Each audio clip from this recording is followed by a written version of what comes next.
Bonsoir Clément. Bonsoir Marie. Hier, la maire de Paris, Anne Hidalgo, faisait donc acte de candidature à la présidentielle depuis Rouen.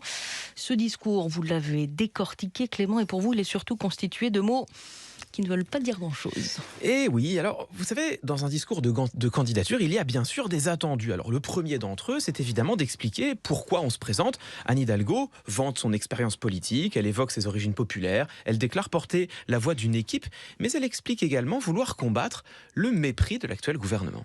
Mettre fin au mépris, à l'arrogance, au dédain, à la condescendance de ceux qui connaissent si mal nos vies, mais décident loin de nous, de tout le temps, sans nous.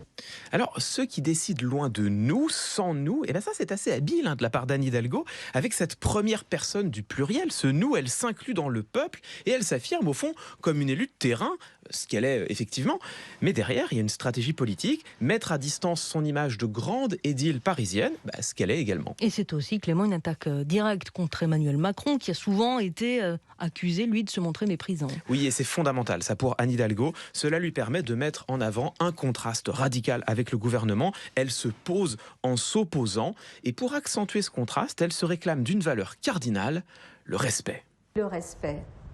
Le respect de notre planète, de la nature et du vivant. Le respect absolu de la dignité humaine. Le respect pour ces femmes dont les droits sont niés. Pour ces Françaises et Français dont les parents sont venus d'ailleurs. Pour celles et ceux qu'on a appelés les premiers de corvée. Pour ces soignants, ces médecins, ces scientifiques. Pour ces patrons de PME, ces agriculteurs, ces artisans. Le respect de la laïcité et de la démocratie. Le respect du dialogue et de la parole donnée.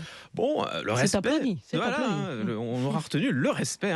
Alors ça, en rhétorique, c'est intéressant en réalité. C'est ce qu'on appelle, le respect, un concept mobilisateur. C'est-à-dire un mot creux, flou, vide de sens, tout en étant tout de même connoté positivement.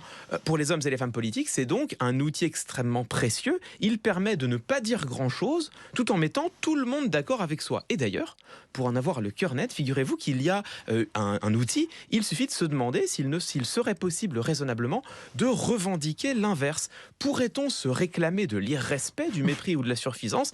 La réponse est évidemment non.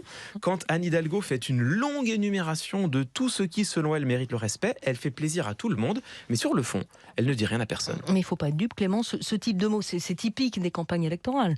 Oui, bien sûr, le changement de François Hollande, la bienveillance d'Emmanuel Macron, on peut même penser à la remontada d'Arnaud Montebourg plus récemment. Il est fréquent que les candidats se choisissent un mot qui les singularise et devient leur outil de communication.